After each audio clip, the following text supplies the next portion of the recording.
ನಮಸ್ಕಾರ ಫ್ರೆಂಡ್ಸ್, ನಾನು ನಿಶಾ ಗೂಳೂರ್.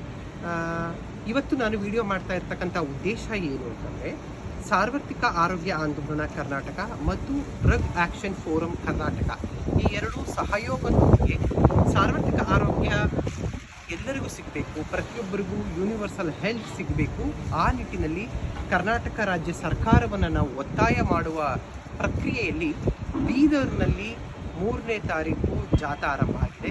ಅದು ಕಲಬುರಗಿ, ಬಳ್ಳಾರಿ ಮತ್ತು ಕೊಪ್ಪಳ, ರಾಯಚೂರು, ತುಮಕೂರು, ದಾವಣಗೆರೆ ಎಲ್ಲವನ್ನು ಮುಗಿಸಿ ಇದೇ ತಿಂಗಳ 14ನೇ ತಾರೀಕು ಬೆಂಗಳೂರಿನಲ್ಲಿ ಸಮಾರಂಭ ನಡೀತಾ ಇದೆ. ಮುಖ್ಯ ಉದ್ದೇಶ ಅಲ್ಲಿ ಸರ್ಕಾರಿ ಆಸ್ಪತ್ರೆಯಲ್ಲಿ ಉಚಿತ ಔಷಧಿ ಸಿಗಬೇಕು ಪ್ರತಿಯೊಬ್ಬರಿಗೂ. ಮತ್ತು ಎರಡನೇದು, ಅಲ್ಲಿರ್ತಕ್ಕಂಥ ಖಾಲಿ ಹುದ್ದೆಗಳನ್ನು ಭರ್ತಿ ಮಾಡಬೇಕು, ಅಲ್ಲಿರ್ತಕ್ಕಂಥ ಎಕ್ಸಿಸ್ಟಿಂಗ್ ಎಂಪ್ಲಾಯೀಸ್ಗೆ ವರ್ಕ್ ಲೋಡ್ ಕಡಿಮೆ ಆಗಬೇಕು ಅನ್ನತಕ್ಕಂಥದ್ದು ನಮ್ಮ 2ನೇ ಡಿಮ್ಯಾಂಡ್ ಆಗಿದೆ. ಮತ್ತು 3ನೇ ಡಿಮ್ಯಾಂಡು, ಇತ್ತೀಚೆಗೆ ಆಗ್ತಾ ಇರ್ತಕ್ಕಂಥ ಬಾಣಂತಿಯರ ಸಾವಿನ ಬಗ್ಗೆ ಸರ್ಕಾರ ಗಮನ ಕೊಡಬೇಕು, ಅದು ನಿಯಂತ್ರಣಕ್ಕೆ ಬರಬೇಕು. ಮತ್ತು ಸರ್ಕಾರ ನಮ್ಮ ರಾಜ್ಯದಲ್ಲಿ ಆರೋಗ್ಯದ ಹಕ್ಕನ್ನು ಜಾರಿ ಮಾಡಬೇಕು ಅನ್ನತಕ್ಕಂಥದ್ದು. ರಾಜಸ್ಥಾನದಲ್ಲಿ ಈಗ ಆಲ್ರೆಡಿ ಇದೆ ಇದು ಆರೋಗ್ಯದ ಹಕ್ಕು, ನಮ್ಮ ಕರ್ನಾಟಕದಲ್ಲೂ ಅದು ಆಗಬೇಕು ಅಂತ ನಾವು ಈ ಒಂದು ಜಾಥಾವನ್ನು ನಡೆಸ್ತಾ ಇದ್ದೀವಿ.